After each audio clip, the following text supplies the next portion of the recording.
आज दो विधेयक पारित हुए हैं, नगर पालिका निगम अधिनियम और नगर पालिका अधिनियम।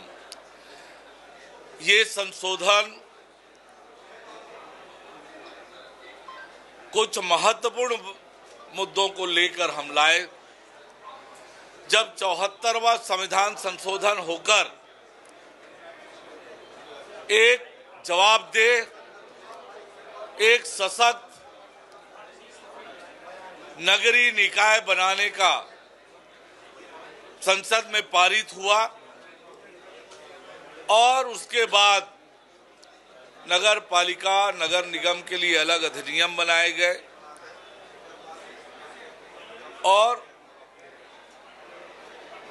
मध्य प्रदेश के समय भी और 2019 से पूर्व तक महापौर अध्यक्षों का चुनाव प्रत्यक्ष प्रणाली से होता था।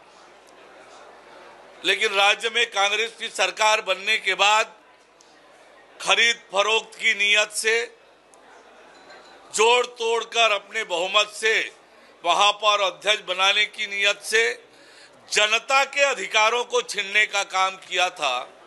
आज के विधेयक के माध्यम से जो जनता के अधिकार छीने गए थे वो फिर से जनता को हमने सौंपने का काम किया है।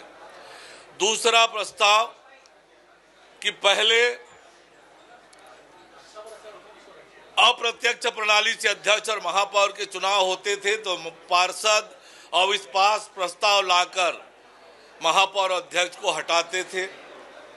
डरकर काम करना पड़ता था नगर पालिका के अध्यक्ष और निगम के महापौर को, और स्वतंत्र रूप से महापौर और नगर पालिका अध्यक्ष काम नहीं कर पाते थे, पूरी जवाबदेही से नहीं काम कर पाते थे। डर बना रहता था कि कब अविश्वास प्रस्ताव आ जाए। उसको भी हमने हटाने का काम किया है। अब वो प्रावधान कठिन हो गया है तो स्वतंत्रता से महापौर और अध्यक्ष जो जनता के प्रति सीधे जवाबदेही से काम करेंगे और शहर का जिम्मेदारी से विकास करेंगे। कुछ और प्रावधान उसमें हम लेकर आए हैं। मतदाता सूची का पुनरीक्षण का जो विषय है, भारत निर्वाचन आयोग अब हर 3 महीने में मतदाता सूची का पुनरीक्षण करती है। उसी के अनुरूप हमने इसमें संशोधन किया है दोनों अधिनियम में।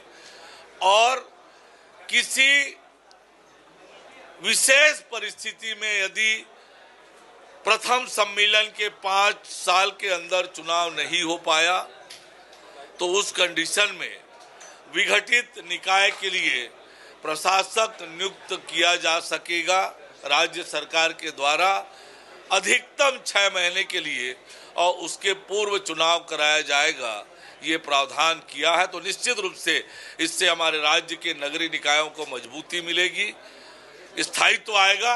और साथ ही पिछड़े वर्ग के आरक्षण के विषय में भी प्रावधान इसमें किया है। पूर्व में 25% एक मुश्त रिजर्वेशन की व्यवस्था थी। माननीय सर्वोच्च न्यायालय ने ये कहा कि किसी भी स्थिति में रिजर्वेशन 50% से अधिक नहीं होना चाहिए और पिछड़े वर्ग को आरक्षण देने के लिए ट्रिपल टेस्ट, एक डेडिकेटेड आयोग बनाकर ट्रिपल टेस्ट कराकर उनके जनसंख्या के अनुपात में आरक्षण की व्यवस्था की जाए। इसके लिए हमने आयोग का गठन किया था। आयोग की रिपोर्ट, आयोग की अनुशंसा के आधार पर अब नगरीय निकायों में अधिकतम 50% तक आरक्षण पिछड़ा वर्ग को मिल सकता है। यानी पहले फ्लैट 25 था, अब 50 तक भी मिल सकता है।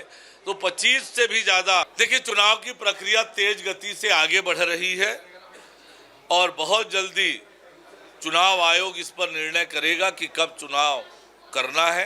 पर सरकार की अपनी तैयारी है कि हम चुनाव के लिए तैयार हैं।